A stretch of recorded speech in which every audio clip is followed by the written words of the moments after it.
Hi friends, welcome to my channel. আমরা সবাই জানি 1 ডিসেম্বর 2025 থেকে পার্লামেন্ট খুলছে শীতকালীন অধিবেশনের জন্য।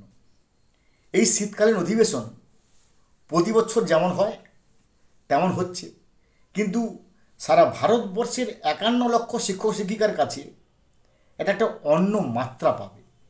কেন মাত্রা পাবে না, এই শীতকালীন অধিবেশনে একটা বিলের জন্য হাফ ইত্তেস করে বসে আছে সারা ভারতবর্ষের 51 লক্ষ শিক্ষক শিক্ষিকা, যাদের স্বার্থ মারাত্মকভাবে ক্ষুণ্ণ হয়েছে, যারা কোনো মানে আগের নিয়মে নিযুক্ত হয়েছে। 23শে আগস্ট 2010 সালের আগে নিযুক্ত হয়েছে, দি দেন পলিসি অনুযায়ী, দি দেন স্ট্র্যাটেজি অনুযায়ী, the then written test interview whatever it may be, কিন্তু তারপরেও দে হ্যাভ বিন স্কেপগোটেড। তাই এই 1 ডিসেম্বর 2025 থেকে যে শীতকালীন অধিবেশন হচ্ছে, সেখানে একটা বিল আনা জরুরি।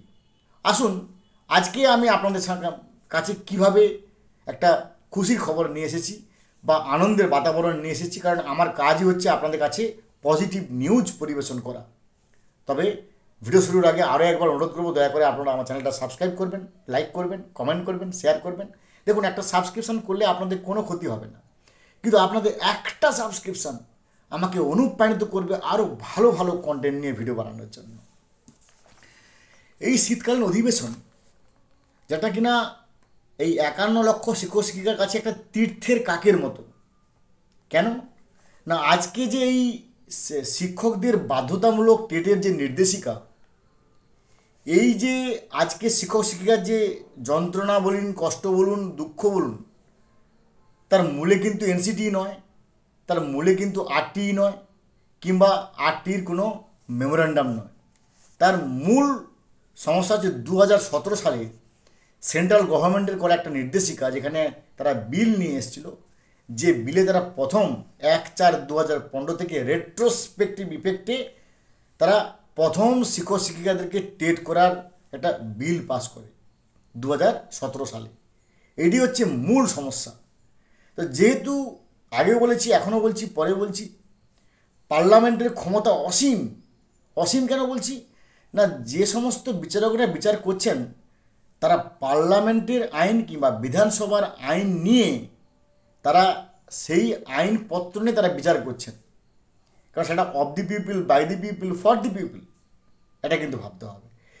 তাই শীতকালীন অধিবেশন 1 ডিসেম্বর থেকে যে কদিন চলবে, সেখানে যদি আর একটা বিল আসে, যে বিলটা এই 2017 সালের রেট্রোস্পেক্টিভ ইফেক্টকে কোয়াশ করতে পারবে।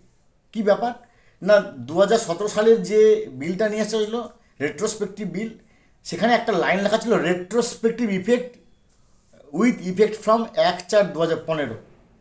অর্থাৎ আবার একটা বর্তমান 1 ডিসেম্বর থেকে যে শীতকালীন অধিবেশনে একটা বিল নিয়ে আসতে হবে, তার নাম রিভাইজড বিল। সেখানে শুধু এই 2017 সালের সব থাকবে, কিন্তু 23শে অগাস্ট 2010 সালের আগে যারা নিযুক্ত হয়েছে, আরটি অর্থাৎ right two education, free and compulsory education execution হওয়ার আগে যারা নিযুক্ত হয়েছেন, তারা তো দি দেন যে রুল ছিল, দি দেন পলিসিতে নিয়োগ হয়েছিল, সেই সময় তাদের যা পলিসি ছিল, সেই সময় যে শিক্ষক নিয়োগের মাপকাঠি ছিল, সেই নিয়োগের মাপকাঠি তারা সম্পূর্ণভাবে ফিল্টার্ড হয়েছে, তারা চেকড হয়েছে, ভেরিফাইড হয়েছে, টেস্টেড হয়েছে, তারপরে প্যানালাইজ হয়েছে, তারপর তারা চাকরি পেয়েছে। তাই 23শে অগাস্ট 2010 সালের আগে নিযুক্তদের এই যে with effect from retrospective effect, এই লাইনটা যদি কোনো রকমভাবে অ্যাবলিশ করে দেওয়া যায়, শীতকালীন অধিবেশনে বর্তমান 1 ডিসেম্বর 2025-এ যে বিল আসবে, তাহলেই কিন্তু এটা কোয়াশ হয়ে যাবে, যেখানে সুপ্রিম কোর্টও তার সিদ্ধান্তকে তখন এই পার্লামেন্টের আইন নিয়ে তারা নিজেরাই এটাকে চেঞ্জ করে দেবে, in collaboration with review petition or writ petition or curative petition, whatever it may B.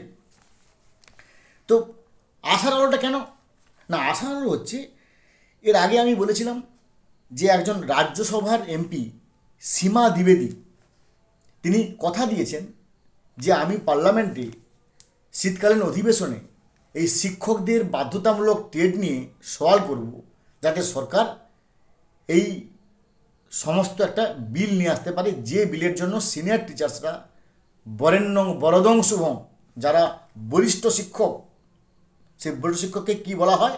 বরেণ্যং বরদং শুভং। সেই বরেণ্যং বরদং শুভং শিক্ষকগণ, যারা কিনা নিয়োগ হয়েছে দিরেন পলিসি অনুযায়ী, তাদেরকে টেটের পরীক্ষায় বসিয়ে দেওয়ার একটা যে সিদ্ধান্ত, কারণ সেখানে নিয়ম হচ্ছে কাউকে যখন শাস্তি দেওয়া হবে তাকে পার্টি করতে হয়, তাকে ইনফর্ম করতে হয়।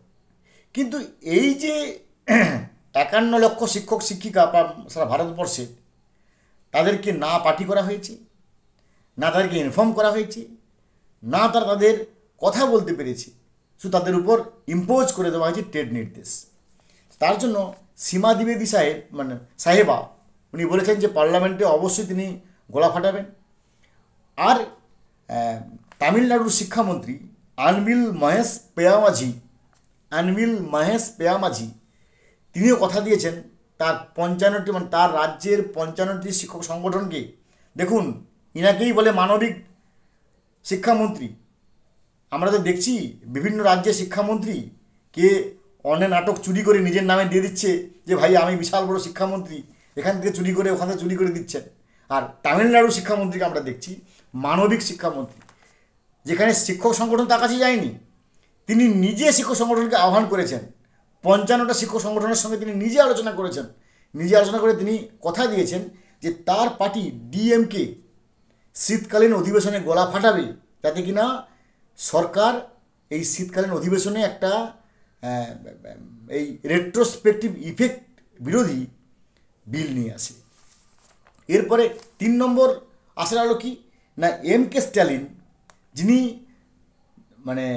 প্রধানমন্ত্রীকে চিঠি দিয়েছেন এবং প্রধানমন্ত্রীর সঙ্গে দেখা করেছেন, দেখা করে বলেছেন যে যেহেতু বিল আপনারা নিয়ে এসছেন, তাই অর্ডিন্যান্সও আপনাদের নিয়ে আসতে হবে, কারণ আপনারা এর আগে তো কেউ বিল নিয়ে আসেনি ভাই, আপনারা বিল নিয়ে এসছেন, সুতরাং it is your duty, it is your obligation, তাই এটা আপনাদের কর্তব্য। তাহলে অর্ডিন্যান্সও আপনাদের নিয়ে আসতে হবে। কে বলেছে? তামিলনাড়ুর মুখ্যমন্ত্রী এম.কে. স্ট্যালিন প্রধানমন্ত্রীর সঙ্গে দেখা করে ওনাকে জোর দিয়ে বলেছেন।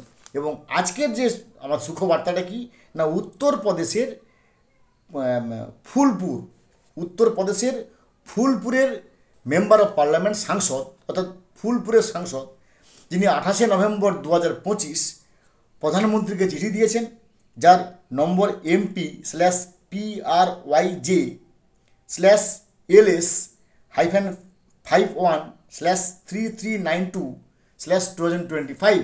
এই মেমো নাম্বারে তিনি একটা চিঠি দিয়েছেন প্রধানমন্ত্রীকে, ভারতবর্ষের প্রধানমন্ত্রীকে, যেখানে তিনি পরিষ্কার করে বলেছেন যে 23 অগাস্ট 2010 সালের আগে নিযুক্ত শিক্ষকদের যারা বরেণ্যং বরদং শুভং, যাতে তাদের কোনোভাবেই সম্মান ক্ষুণ্ণ না হয়, স্বার্থ ক্ষুণ্ণ না হয়, তার জন্য মেম্বার অফ পার্লামেন্ট হিসেবে আপনার কাছে আমি অনুরোধ করছি।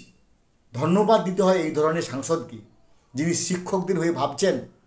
বিভিন্ন রাজ্যের দিকে তাকান, যেখানে সাংসদরা তারা নানা রকম চুরি ডাকাতের সঙ্গে যুক্ত আছে, চুরি করছে, ডাকাতি করছে, কেপমারি করছে, আর ইনি একজন এমপি ফুলপুরের, ইনি শিক্ষকদের হয়ে for the teachers, by the teachers, of the teachers তিনি গলা ফাটাচ্ছেন।